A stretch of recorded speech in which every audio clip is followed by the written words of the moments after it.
কেন্দ্রের সরকার, কেন্দ্রের শাসক দল বিজেপি তাকে পোষাচ্ছে না, তাদের সঙ্গে পোষাচ্ছে না, তাটা মানে বোঝা যায়। নিতান্তই রাজনৈতিক কারণ, বিজেপিকে পছন্দ নয়, বেশ, নরেন্দ্র মোদী অমিত শাহকে পছন্দ নয়, তাতেও আপত্তি নেই।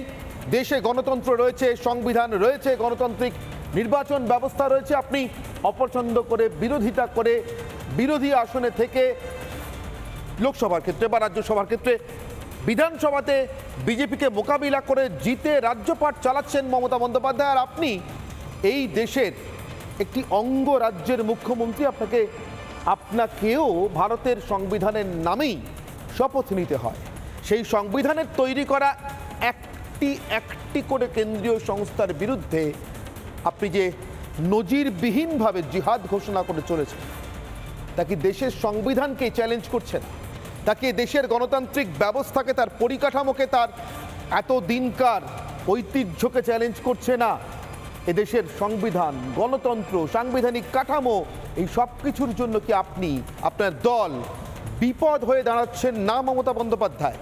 দিনের পর দিন কখনো বিএসএফ, কখনো ইডি, কখনো সিবিআই।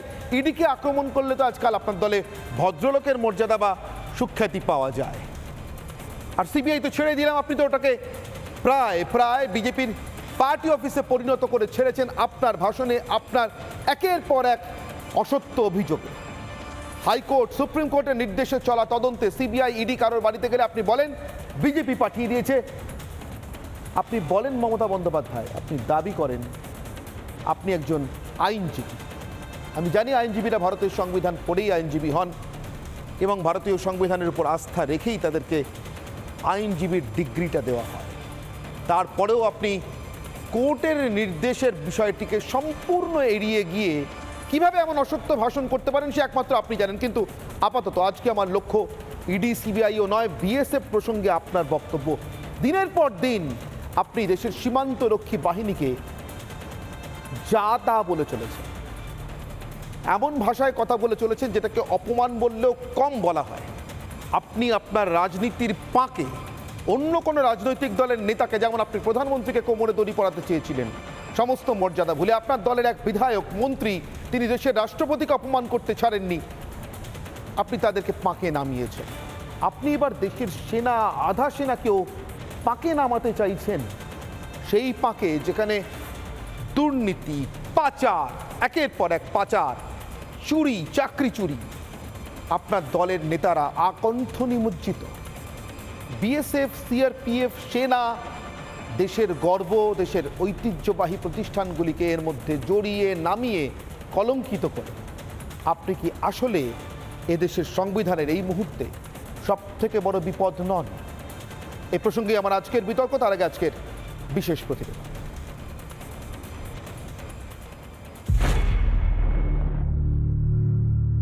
মনে রাখবেন, বিএসএফ বর্ডার এরিয়ার ভেতরে ঢুকে আলাদা করে আইডেন্টিটি কার্ড দিতে চাইছে, নেবেন না। বিএসএফ এর কার্ড নিলে ওদের এপার থেকে ভাগিয়ে দেবে, ওপার থেকে ভাগিয়ে দেবে, মানুষকে রাখতে দেবে না, এটা ওদের একটা প্ল্যান। আমি শুনেছি বর্ডারে বিএসএফ অত্যাচার করছে, তারা একটা নতুন কার্ড করেছে, ইনার লাইন পারমিট। আপনার নামটা লিখে রাখছে যাতে এনআরসি হলে তাড়াতাড়ি আপনাকে ঘাড় ধাক্কা দিয়ে বের করে দিতে পারে।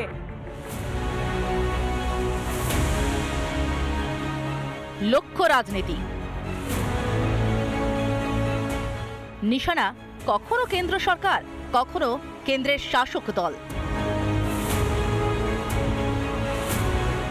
সহজ হাতিয়ার আক্রমণ,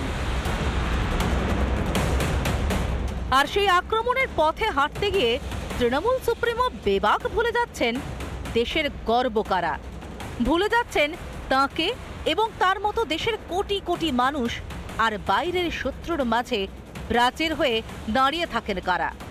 রাজনীতি করতে করতে ভুলে যাচ্ছেন যে রাজ্যে তার শাসনতন্ত্র চলে সেটা সীমান্তবর্তী রাজ্য।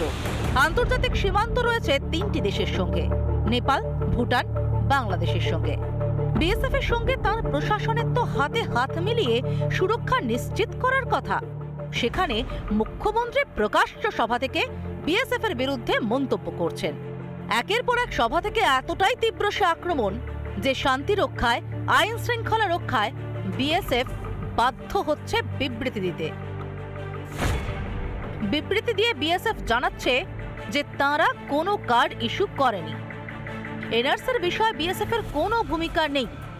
বিএসএফ এর কাজ সীমান্তে পাহারা দেওয়া। মুখ্যমন্ত্রীর মন্তব্যের জেরে যদি কোনো অপ্রীতিকর পরিস্থিতি হয় তার দায় কার? জেনে শুনে জেনে বুঝে সংবিধানের শপথ নিয়ে প্রশাসনের সর্বোচ্চ জায়গায় বসে অশিক্ষিতের মতো কথা বলে, তাহলে তার জবাব দেওয়াটা মুশকিল। কারণ এটা কনফার্ম বর্ডার সিকিউরিটি ফোর্স কোনো রকম টেম্পোরারি পার্মানেন্ট কোনো কার্ড কোনো বিদেশি রাষ্ট্রের নাগরিকদের জন্য তারা দেয় না।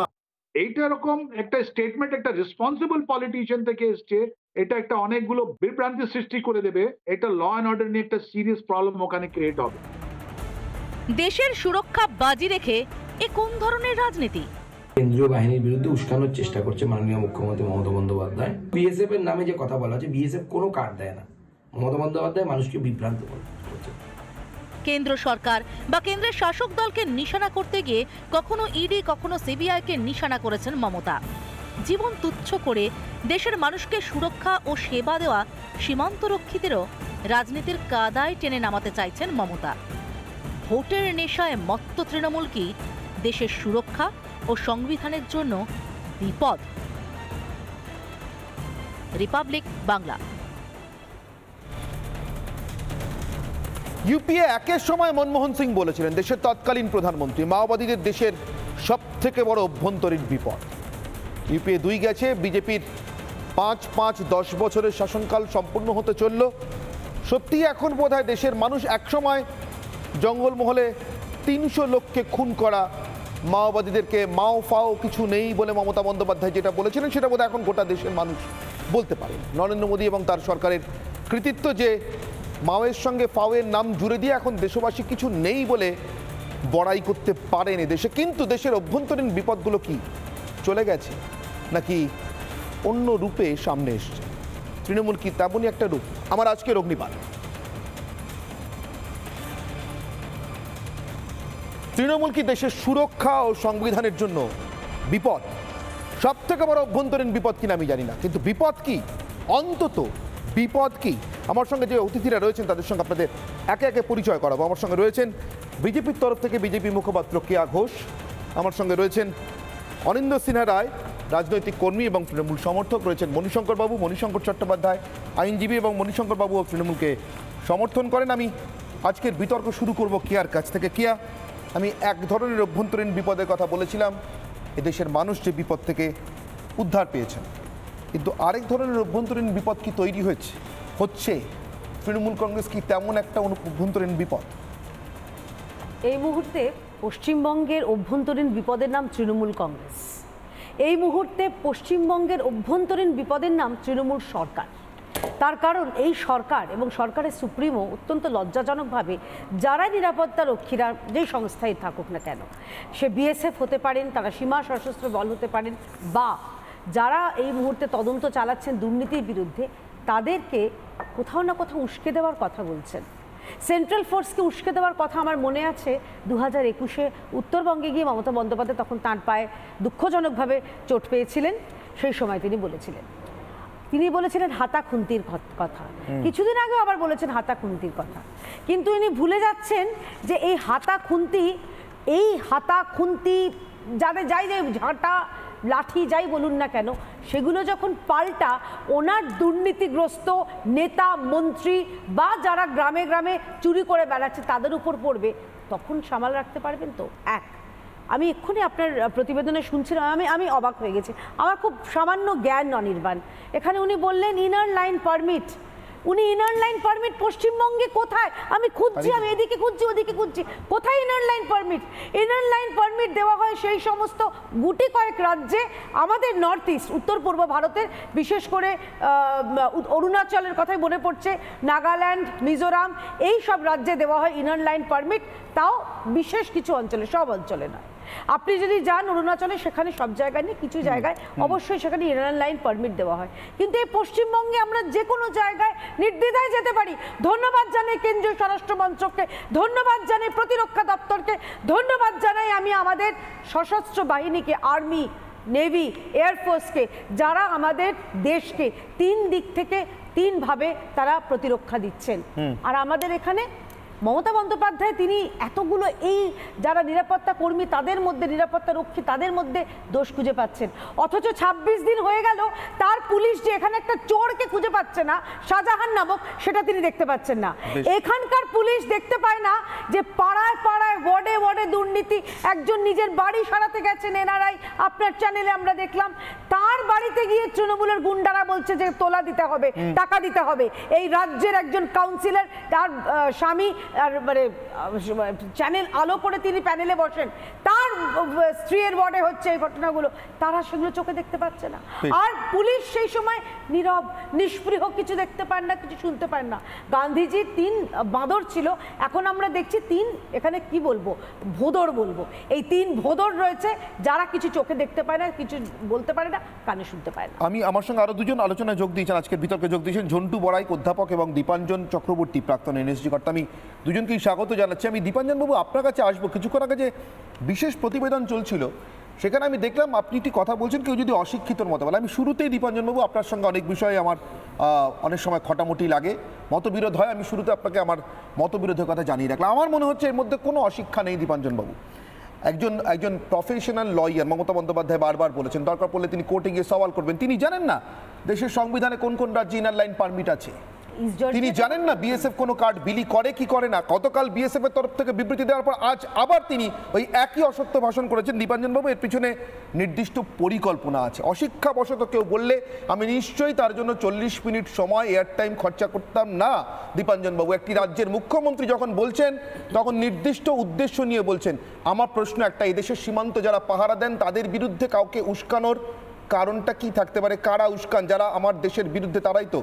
মমতা বন্দ্যোপাধ্যায় কি এই মুহূর্তে এদেশের বিরুদ্ধে যারা, এদেশের বিরুদ্ধ শক্তি যারা, তাদের কাছে সব থেকে বড় অনুপ্রেরণা দীপাঞ্জন বাবু? দেখো অনির্বাণ, আমি যে যখন বক্তব্যটা রেখেছিলাম আমার পরিষ্কার মনে আছে, তুমি র ফুটেজ চেক করতে পারো, যেখানে আমি বলেছিলাম যে অশিক্ষের মতো বক্তব্য রাখছেন, অথবা এই অথবাটা আমি দেখতে পেলাম না, কিন্তু অথবা সুনির্দিষ্ট কারণে রাজনৈতিক দুরভিসন্ধির জন্য এই কথাগুলো বলছেন। কারণ ব্যাপারটা খুব পরিষ্কার, আমি আবার বলছি, দর্থহীন ভাষায় বলছি।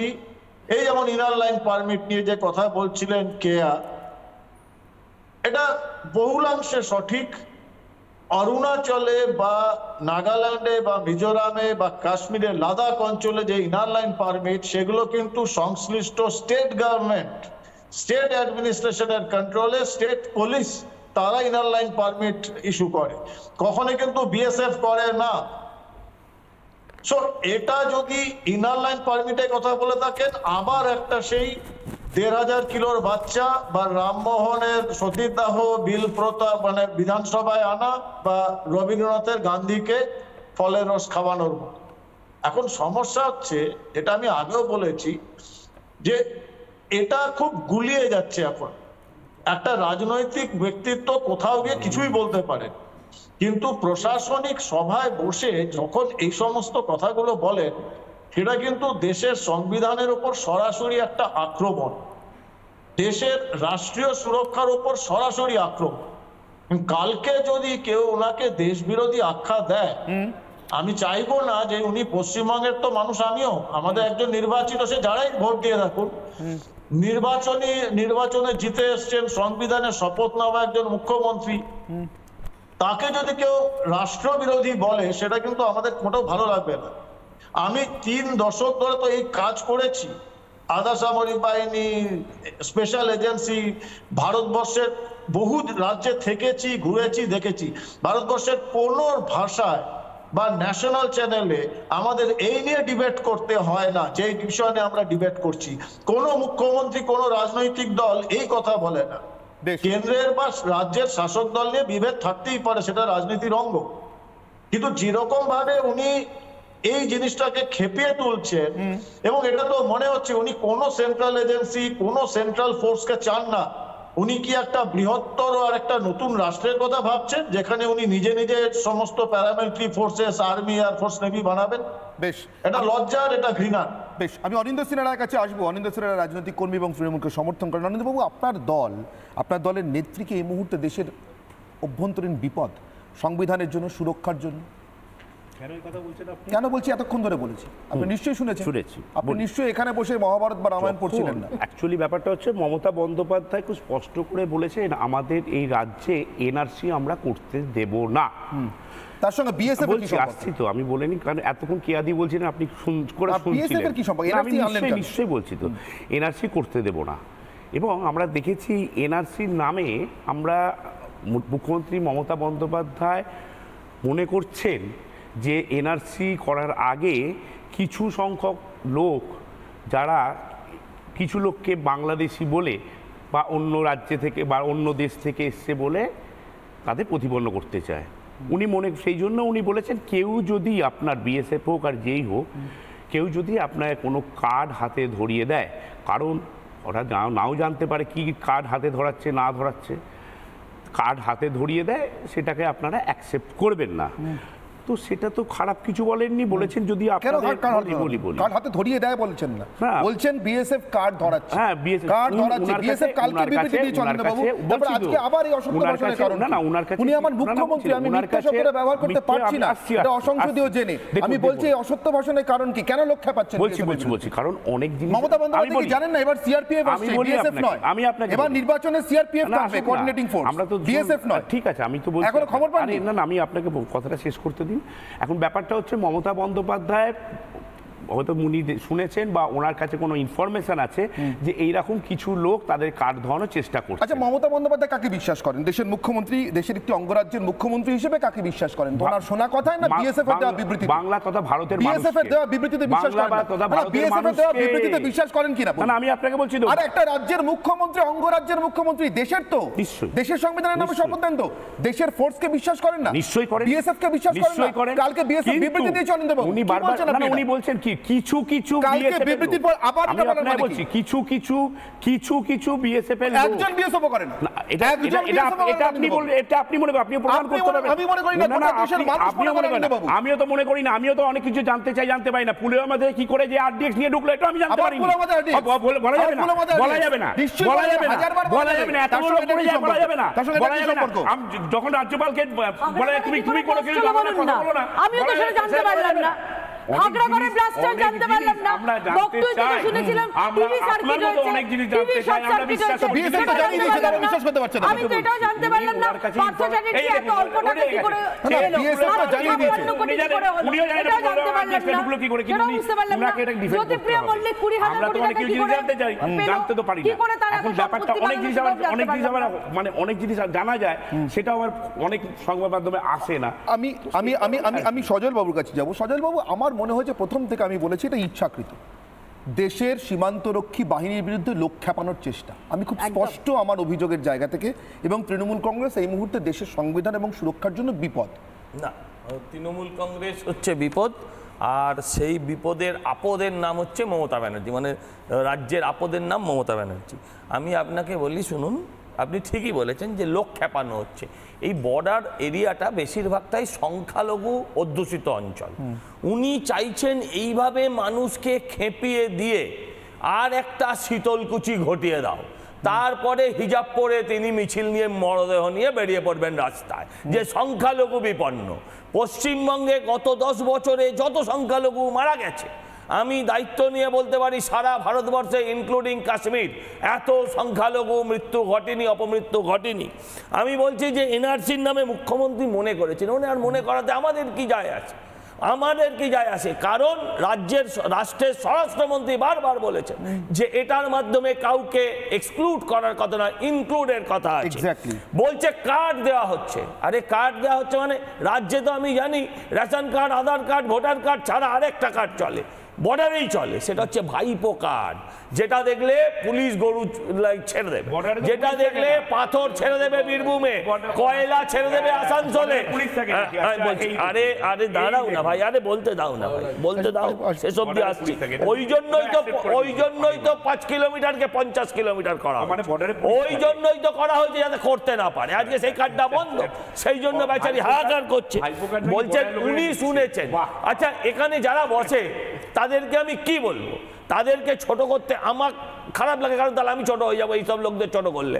বলছে উনি শুনেছেন, আরে উনি তো শুনেছিলেন যে কাজী নজরুল ইসলাম মহাবাহাদুর লিখেছে, তার মানে কি সেটা? বাংলার একজন মুখ্যমন্ত্রী হয়ে তিনি যেটা করছেন আপনারা ভাবছেন এটা পাগলামি, আপনারা ভাবছেন এটা পাগলামি, আপনারা চুপ করে থাকো, আমি তোমার সময় বলিনি। আপনারা ভাবছেন এটা সোডিয়াম পটাশিয়াম ইমব্যালেন্স, মোটেও না, এটা একদম পোলারাইজেশন পলিটিক্স। উনি চাইছেন যে আমি এমন কিছু করি যাতে বিএসএফ এর বিরুদ্ধে লোক খেপে। আর উনি কেয়াদি যখন বলছিলেন, আমি মোবাইলে দেখছিলাম আস্তে আস্তে, যে পশ্চিমবঙ্গের জন্য বিপদ না, উনি রাষ্ট্রের জন্য বিপদ, কারণ বিএসএফ কে উনি এইভাবে দাগিয়ে দেওয়ার চেষ্টা করেন। আপনারা ভেবে দেখুন, যখন আমাদের বীর সৈনিকরা গিয়ে কাউন্টার স্ট্রাইক, এয়ার স্ট্রাইক করেছিল, তখন উনি বলেছিলেন যে এই এয়ার স্ট্রাইকের সবুত লাও, কারণ উনি বাংলাদেশকে বেশি ভালোবাসেন, পশ্চিমবঙ্গকে নয়, উনি পাকিস্তানকে ভালোবাসেন, ভারতবর্ষকে নয়। তাই এই ধরনের কথা উনি বলেই থাকেন। মণিশঙ্কর বাবুর কাছে জিজ্ঞেস করো। মণিশঙ্কর বাবু, ধরুন ইউনাইটেড নেশনস জেনারেল অ্যাসেম্বলিতে পাকিস্তানের যিনি প্রতিনিধি আছেন, তিনি অনেক সময় ভারতের বিএসএফ সম্পর্কে যে ধরনের শব্দ ব্যবহার করেন, আমি দেখি হুবহু মমতা বন্দ্যোপাধ্যায়ের সঙ্গে মিলে যায়। ওরাও সেটা কোট করে, ওদের টিভিতে সেগুলো কোটে নয় যে এই রাজ্যের একজন মুখ্যমন্ত্রী এইসব কথা বলছেন। উনি অবলুপ্তির পরে প্লেবিসাইট যেটা চেয়েছিলেন, এটা আমার খুব লজ্জা করছে অনির্বাণ। তোমার পাকিস্তানের দীর্ঘদিনের দাবি, একদম তাই, আমি প্লেবিসাইট চেয়েছেন মমতা ব্যানার্জি। 370 অবলুপ্তি, ভারতের একটি অঙ্গরাজ্যের মুখ্যমন্ত্রী হয়ে ভারতের অবিচ্ছেদ্য আরেকটি অঙ্গরাজ্য, সেটা ভারতেরই অঙ্গরাজ্য, এটার জন্য তিনি রাষ্ট্রসংঘে গণভোট চাইছেন। যাই হোক, আমি বলছি বারবার মমতা বন্দ্যোপাধ্যায়ের সঙ্গে ইমরান খানের বক্তব্য, মমতা বন্দ্যোপাধ্যায়ের সঙ্গে পাকিস্তানের বিদেশ মন্ত্রী বা পাকিস্তানের প্রতিনিধি তাদের বক্তব্য মিলে যায় কেন? মিলে যায় কেন? ভারতবর্ষের মামলা বিএসএফ এর সঙ্গে পাকিস্তানের শত্রুতা বুঝতে পারি, মমতার শত্রুতা কি? আন্তর্জাতিক কোর্টে হয়েছিল, দেখেছেন, তার কোনো এক্সিকিউশন না। বলছি বিএসএফ এর সঙ্গে পাকিস্তানের শত্রুতার মানে বুঝতে পারি, মমতা বন্দ্যোপাধ্যায়ের সঙ্গে বিএসএফ এর শত্রুতার কারণটা যখন পাকিস্তানের কথা ওঠালেন, এখান থেকে কপিল সিব্বল গিয়ে তিনি গিয়ে হেগে একটা মামলা হয়েছিল পাকিস্তান ইন্ডিয়া, আমরা জিতেছিলাম, কিন্তু তার কোনো এক্সিকিউশন হয় না, কোনো জিনিসের কোনো এক্সিকিউশন হয় না। আমি সজলবাবুর একটা কথা খুব ভালো লাগলো, যে এই যে এনআরসি নিয়ে যেটা হচ্ছে সেটা ইনক্লুড করার জন্য, এক্সক্লুড করার জন্য না। আমি যতটুকু শুনেছি যে ভারতবর্ষের পপুলেশন এত বেড়ে যাচ্ছে অনুপ্রবেশে, এনআরসি না করলে এইটা মনে আরো ছাড়িয়ে যাবে, ইনক্লুড করলে পপুলেশনটা বাড়ে না কমে সেটা উনি ভালো বুঝবেন, কারণ উনি ইনক্লুড কথা আবার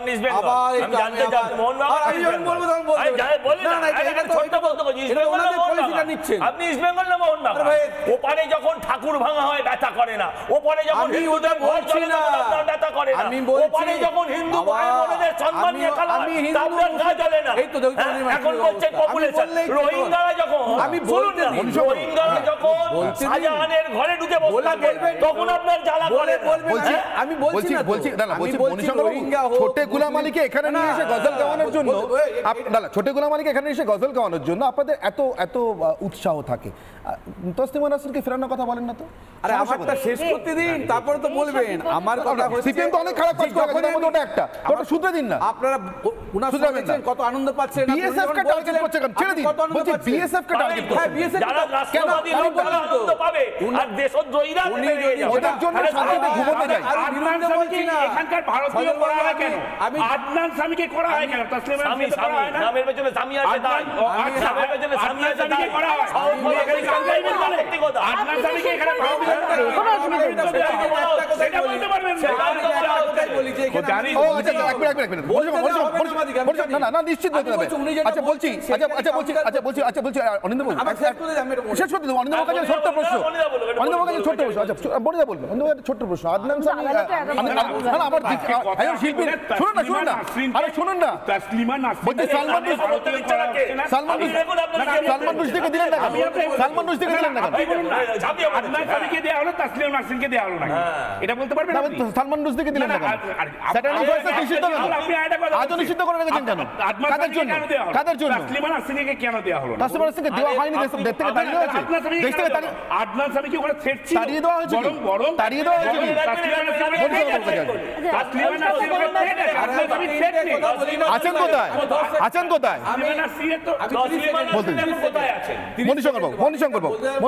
আমি মুসলিম, রোহিঙ্গা, হিন্দু এই জাতপাত নিয়ে তুলি না। আমি বলছি, উনি বলছেন যে পলিসিটা অ্যাডাপ্ট করেছে, I fail to understand if I am not wrong, যে সেন্ট্রাল গভর্নমেন্ট ইনক্লুড কথার কথা বলেছে। ইনক্লুড করলে জনসংখ্যা বাড়ে না কমে সেটা তো সাধারণ মানুষ দেখবে। আমি সেটা বলছি, তাহলে জনসংখ্যা বাড়ানোর জন্য করেছে। দীপাঞ্জন বাবু, আমি বলছি প্রায় টু 2021 দেখবেন আসাম, ওয়েস্ট বেঙ্গল, পাঞ্জাব এই তিনটের ক্ষেত্রে একটা আলাদা নোটিফিকেশন করেছে এই কিলোমিটার কতটা কিলোমিটারের মধ্যে পারবে এই নিয়ে। পাঞ্জাব 131 আর্টিকেলে একটা সুপ্রিম কোর্টে মামলাও করেছে শুধুমাত্র। এবারে আমার কথা হচ্ছে যে দীপাঞ্জন বাবু এতক্ষণ দেশদ্রোহিতার কথা বলে গেলেন। আমি বলছি যিনি মমতা ব্যানার্জি যে কথাটা বলেছেন তার মধ্যে দেশদ্রোহিতা হিট করছে কোন সেকশনটাতে, সেই সেকশনটা বিএসএফ এর উপর দিচ্ছে বিএসএফ এর বিরুদ্ধে এফআইআর করতে হচ্ছে না। বিএসএফ এর বিরুদ্ধে এফআইআর তো অনেক বলে গেল। একটা কথা বলি, একটা কথা বলি, এক লাইন বলুন। বিএসএফ এর গুলিতে একটি ছেলে আজ থেকে বছর খানেক আগে নিহত হয়েছিলেন তো, তার দেহে নাকি 70টা বুলেট মেরেছিল। 70টা বুলেট মারা যায় না, ওটা প্যালেট গান, ছড়রা গুলি, অনেক 70টা হয়তো তার ইনজুরি থাকতে পারে। আমি আপনাকে প্রশ্ন করছি, ভাইপো ওখানে গিয়ে বলে এসেছিল টিস্যু পেপার দিয়ে মায়ের চোখের জল মুছে, মা তুমি আর কেঁদো না, শেষ দেখে ছাড়বো। কি করেছে তারা? আমি জানতে চাই কি করেছে না। আমি জানি কিছু করেনি, শুধু রাজনীতি করেছে। ওই দিন মানুষের হাততালি আর টিভির ক্যামেরা কেটেছে। যখন নরেন্দ্র মোদী প্রথম এসেছিল, প্রধানমন্ত্রী হয়নি, তখন মমতা ব্যানার্জি শুনেছিলেন, তখন শুনেছিলাম যে নরেন্দ্র মোদী বলেছিল মমতাকে যে আপনি বিএসএফটা কন্ট্রোল করবেন। আমি শুনেছিলাম। আপনি কে বলেছিল?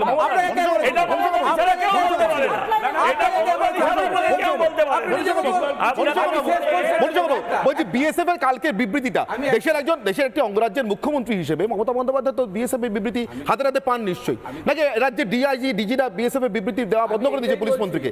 পেয়েছেন তো, তারপরে আবার এই অসত্য ভাষণের কারণটা কি? এটাই বলছি। বলুন। দীপাঞ্জন বাবু অনেকদিন চাকরি করেছেন এই লাইনে, অনেক আইন চাকরি নয় সেবা করেছেন, সেবা করেছেন। আমি চাকরি করি, আমি চাকরি করি, সেবা করে। মমতা ব্যানার্জি যে কথাটা বলেছে সেটা আইনের কোন সেকশনে কি কি ইনগ্রিডিয়েন্টস আছে যেটা হিট করবে দেশদ্রোহিতা, ওটা জনমানুষে একটু বলুন, আমরাও শিখবো। নাকি ফ্রিডম অফ স্পিচটা আছে বলে তিনি এটা বলতে পারেন বলেছেন। উনি ফ্রিডম অফ স্পিচ, এটা ফ্রিডম অফ স্পিচ বলছি। অম্বিকেশ মহাপাত্র ছিল, অম্বিকেশ মহাপাত্র নেই, শিলাদিত্য নেই, সেই নেটিভ চুরি আর ডাকাতির মধ্যে ডিফারেন্স আছে। চুরি আর ডাকাতির মধ্যে ডিফারেন্স আছে। চুরি আর ডাকাতির মধ্যে ডিফারেন্স আছে। সেইরকম কোনটা পিসিআর ভাইপো যা সম্পর্কে চুরি আর ডাকাতির মন্তব্য করে দেবেন, বলে দেবেন আমি ফ্রিডম অফ স্পিচ তো, ফ্রিডম অফ স্পিচ তো। আমি বলছি মমতা ব্যানার্জি চোর, মমতা ব্যানার্জি চোর, ভাইপো চোর। মমতা রেগে যাচ্ছে, মমতা রেগে যাচ্ছে, মমতা চিৎকার করছে কেন যে আমায় দেখলেই চোর বলা হচ্ছে? চোরকে চোর যারা কি বলছে যে ভাই তোমার এটা যে বংশগত শিক্ষা সেটা স্বীকার করে বলবে। কার বংশগত? এই যে চোর চোর বলছেন যেটা, এটা শিখেছেন সেটা বলুন। সেটা বলেছেন। এক মিনিট, বংশের কথা বললেই মনে পড়ে গেল ওনার নিজের বংশকে নিজে ভালো লাগছে না, ওনার ব্যানার্জি টাইটেল ভালো লাগছে না। আপনি আবার বলছেন বংশগত। বাড়িতে আমি শিক্ষা না পান চোর কথা। আমি বিষয় আসবো, বিষয় আসবো ঝন্টু বড়াই, আমি বিষয় আসবো, বিষয় আসবো, প্লিজ প্লিজ প্লিজ প্লিজ, আমি বিষয় আসবো। কথা বলেছেন এটা হবে বিজেপির কথা হয়, এইটার জন্য বিজেপির কথা হয়। সজল ঘোষ আজকে বলে গেল না, সেটা তো না।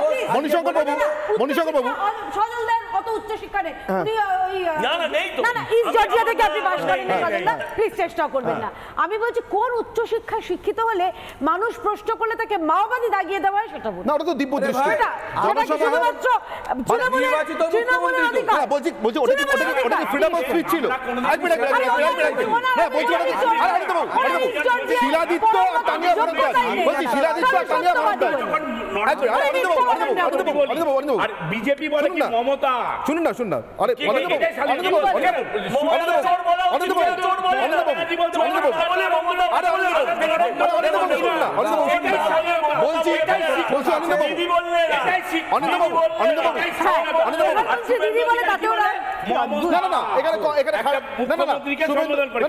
শুভেন্দু বিজেপি নিয়ে কথা হচ্ছে, শুনুন না, দেশের সীমান্ত রক্ষিত নিয়ে কথা হচ্ছে, বলছেন না আমিও স্বাধীনতা কথা জিজ্ঞাসা করছি। তানিয়া ভরদ্বাজ,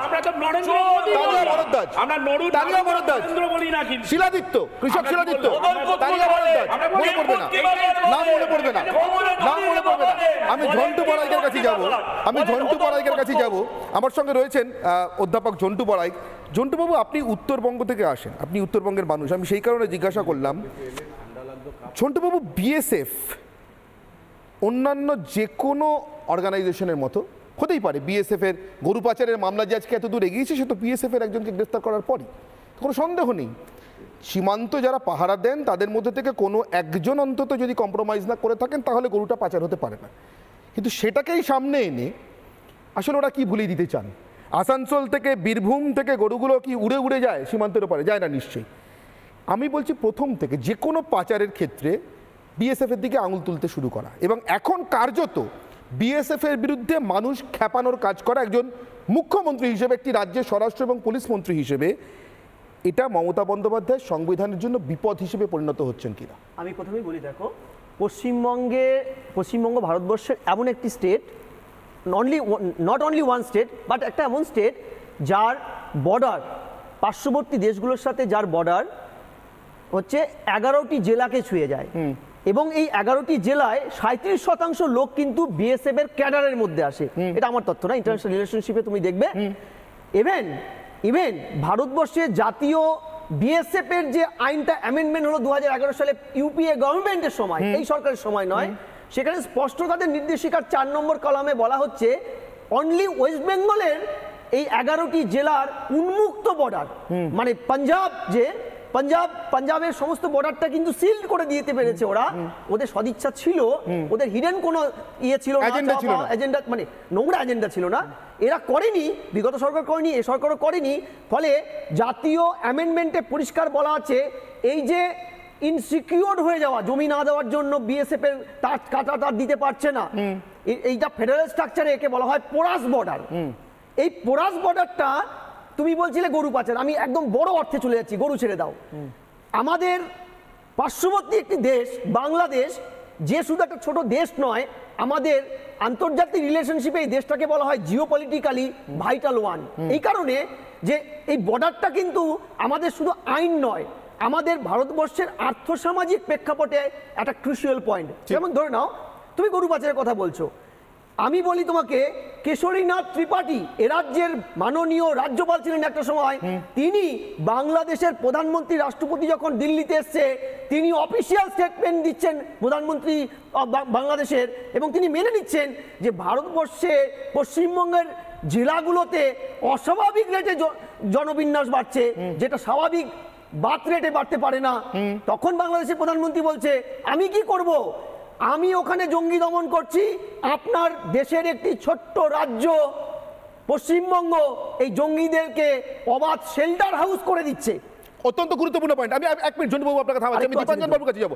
আমি আপনার কাছে, দীপাঞ্জন বাবু, কেশরীনাথ ত্রিপাঠী থেকে আজ পর্যন্ত, তার মানে আমি যেটা বলছিলাম যে নির্দিষ্ট প্ল্যান আছে, নির্দিষ্ট ষড়যন্ত্র আছে দীপাঞ্জন বাবু, সেটা তার মানে একেবারে ভুল নয়। নির্দিষ্ট ষড়যন্ত্র, নির্দিষ্ট পরিকল্পনা অনুযায়ী এগোনো। কেশরীনাথ ত্রিপাঠী থেকে 2024-এ বিএসএফ এর বিরুদ্ধে লোক খেপানো পর্যন্ত, তার সঙ্গে মাঝখানে জুড়ে নিতে পারি ভোটার কার্ড আর অন্য যে কোনো আই কার্ড, অর্থাৎ আধার কার্ডের মতো কোনো কার্ড, নাগরিকত্বের প্রমাণ পাওয়ার জন্য কিভাবে উদ্বাস্তুদের, বা আমি রাদার বলবো অনুপ্রবেশকারীদের, উদ্বাস্তু নয় অনুপ্রবেশকারীদের সাহায্য করতে হবে, তার জন্য তৃণমূলের হোমরা চোমরা নেতাদের শিখিয়ে পড়িয়ে দেওয়া টিউটোরিয়াল ক্লাস জুড়ে নেওয়া যাচ্ছে দীপাঞ্জন বাবু? প্রথমেই আমি এক সেকেন্ড একটা ইয়ে নেব। আমি জেনারেলি বিতর্কতে কারো ব্যক্তিগত কোনো কথার উত্তরও দেই না, আমি বিতর্কেও যাই না। তুমি যেটা বলেছিলে, আমার একটা আপত্তি রয়েছে। আমি সেবা নই, দেশের জন্য চাকরি করেছি, তার জন্য আমি মায়না পেয়েছি, কিন্তু আমি 100% অনেস্টলি কাজ করেছি। সংবিধানের শপথ নিয়ে জনগণের পয়সা, ট্যাক্সে, সিকিউরিটি ঘিরে আমি চুরি চামারিতে ব্যস্ত থাকি।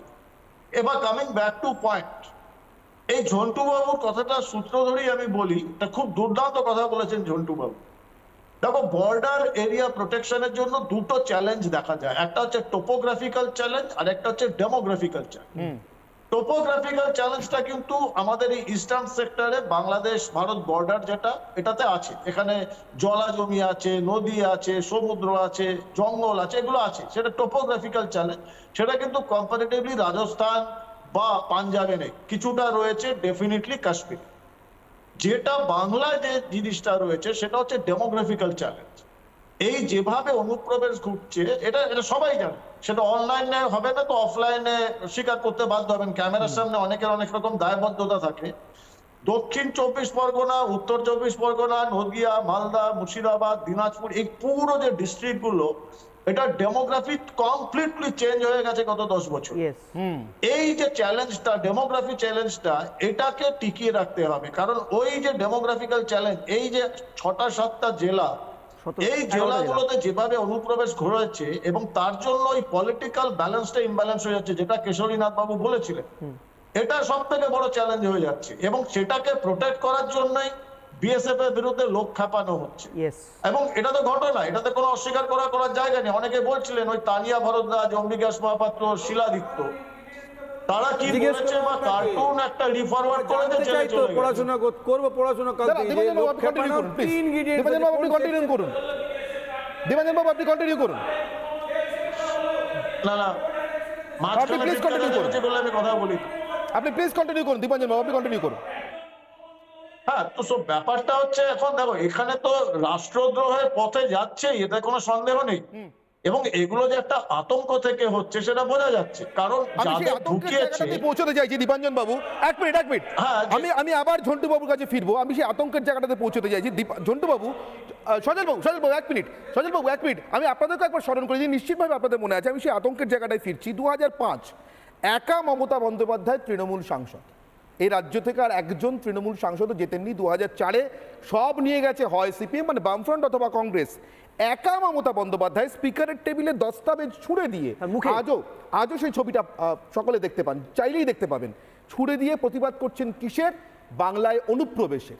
একা যে অনুপ্রবেশের প্রতিবাদ করা যায়, লোকসভাতে আজ 9 করে তৃণমূল কংগ্রেসের 22 জন সাংসদ শুধু লোকসভায়, রাজ্যসভার সংখ্যাটা ধরলে 30 পেরিয়ে যাবে। আজকে কেন প্রতিবাদ না করে উল্টে বিএসএফকে নিশানা করতে হয়? আমি এটার উত্তর চাই। আমি একটা সংক্ষেপে বলি, মমতা এ রাজ্যে 11 সালের পর থেকে ডেমোক্রেসিকে ডিক্টেটরশিপে পরিণত করেছে প্রশাসনিক স্তরে। আরেকটা কাজ সাকসেসফুলি করেছে, যে create a state within a state. এই যে যারা বর্ডার সিকিউরিটি ফোর্সের বিরুদ্ধে বলছে, তারা তো ভারতের সংবিধানকে অ্যাটাক করছে। কারণ যে কোনো দেশের যারা বর্ডারটাকে বাঁচায়, অর্থাৎ external security force and internal security force, এই কম্বিনেশনটাই তো বিএসএফ। বিএসএফ শুধু কিন্তু বাইরের শত্রু আটকাচ্ছে না, বাইরেরকে আটকিয়ে ভিতরকে ব্যালেন্স করছে।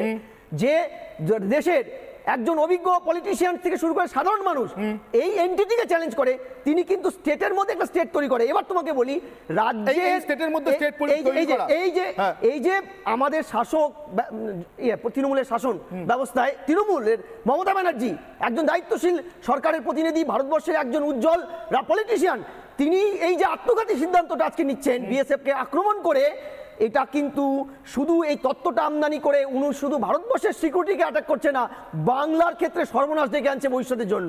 এই যে কথাটা বলছিলেন ঝন্টুবাবু, যে স্টেট উইদিন এ স্টেট, রাষ্ট্রের মধ্যে আলাদা রাষ্ট্র তৈরি করার কথা, এটা শুধু ঝন্টুবাবু বলছেন না, দর্শকরা বলছেন। কিভাবে বলছেন? আমি দর্শকের অগ্নিবাণ নেব, যে ঠিক যেভাবে অনির্বাণের অগ্নিবাণ এখন দর্শকরা প্রশ্ন করেন, দর্শকরা অগ্নিবাণ ছোড়েন, সেভাবে অগ্নিবাণ ছুড়েছেন সৌমেন্দ্র মুখার্জি। বাংলাকে দেশ থেকে আলাদা করতে চায় টিএমসি, উত্তর দেবেন মণিশঙ্কর বাবু। সৌমেন্দ্র মুখার্জি প্রশ্ন, বাংলাকে দেশ থেকে আলাদা করতে চায় টিএমসি, না হলে দেশের সীমান্ত যারা পাহারা দেন প্রত্যেক দিন বেছে বেছে লক্ষ্য করে টার্গেট করে তাদের বিরুদ্ধে লোক খেপানো হচ্ছে কেন? মণিশঙ্কর বাবু উত্তর চাই। মণিশঙ্কর বাবু, হ্যাঁ, বাংলাকে দেশ থেকে আলাদা করতে চায় টিএমসি, দর্শক প্রশ্ন করছেন সৌমেন্দ্র মুখার্জি। দর্শক বাংলাকে দেশ থেকে আলাদা করতে চাই, সেটা সেন্ট্রাল গভর্নমেন্টের জুরিসডিকশন, সেটা আমি আমার জুরিসডিকশন ডিসাইড কে করবে? আমি তো অনেকে রাখতে পারি, আমি তো প্রপোজাল রাখতে পারি, ডিসাইড কে করবে? আজকে তো বিজেপি চাইছে মানে দার্জিলিং কে পশ্চিমবঙ্গ থেকে ভাগ করতে।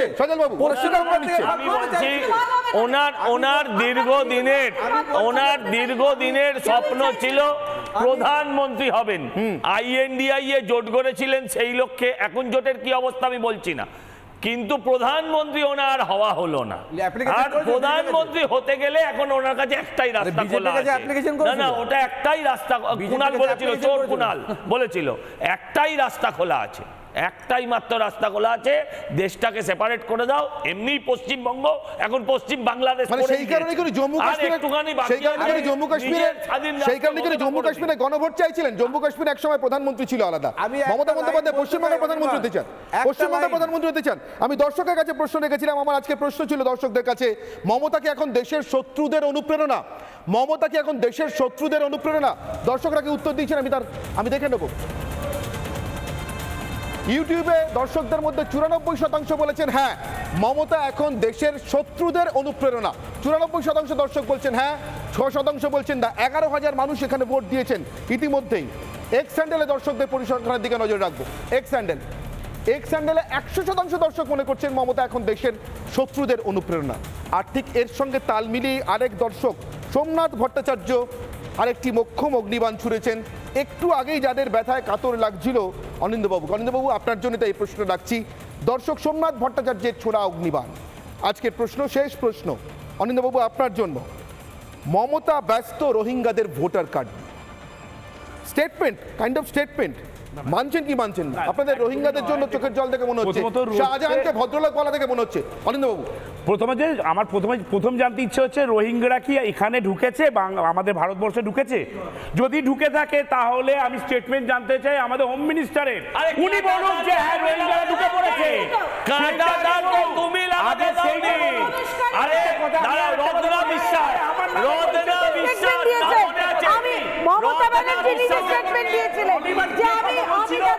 বঙ্গবঙ্গ নিয়ে কথা বলছিলেন না, এই বঙ্গবঙ্গ করার জন্য এক এক করে সেই লোক বলেছেন বাংলাদেশি থেকে আদমি লাও আর ভোটার কার্ড বানাও।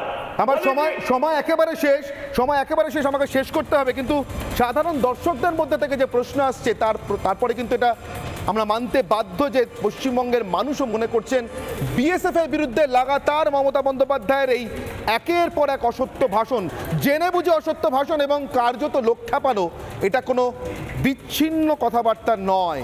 এর মধ্যে পরিকল্পনা আছে, হয়তো ষড়যন্ত্র আছে।